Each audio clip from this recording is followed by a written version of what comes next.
कृष्ण ने वो शब्द कहे जिन्होंने इतिहास बदल दिया।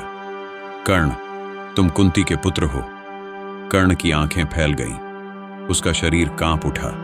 उसे लगा जैसे धरती उसके पैरों के नीचे से खिसक गई हो। क्या? उसकी आवाज कांप रही थी। कृष्ण ने आगे कहा, तुम पांडवों के बड़े भाई हो, युधिष्ठिर से भी बड़े। अर्जुन, जिससे तुम पूरी जिंदगी लड़ते रहे, वो तुम्हारा छोटा भाई है। कुछ क्षणों के लिए समय रुक गया। कर्ण की आंखों से आंसू बहने लगे। उसने कभी कल्पना भी नहीं की थी कि उसका जीवन इतना बड़ा रहस्य हो सकता है। उसके कानों में सिर्फ एक शब्द गूंज रहा था, भाई। अर्जुन, उसका भाई। भीम, उसका भाई। युधिष्ठिर, उसका भाई। वो धीरे धीरे जमीन पर बैठ गया। उसके हाथ कांप रहे थे। उसने कांपती आवाज में पूछा, तो मेरी मां ने मुझे छोड़ दिया था? कृष्ण की आंखें झुक गईं। कुंती अविवाहित थी। समाज के भय से उन्होंने तुम्हें एक टोकरी में रखकर नदी में बहा दिया, लेकिन तुम्हारी रक्षा स्वयं सूर्यदेव ने की। कर्ण रो पड़ा।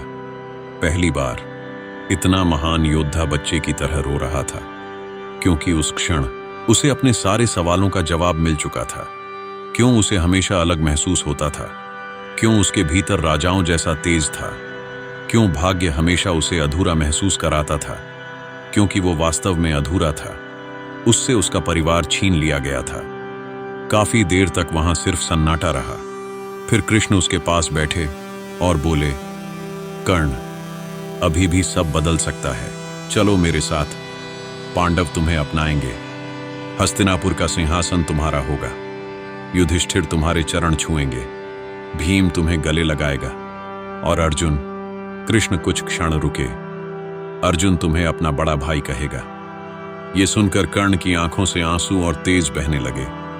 उसने पहली बार एक परिवार की कल्पना की, एक ऐसा जीवन जहां उसे अपमान नहीं मिलता, जहां उसे सूत पुत्र नहीं कहा जाता, जहां उसकी मां उसे अपने सीने से लगाती, जहां उसके भाई उसके साथ खड़े होते।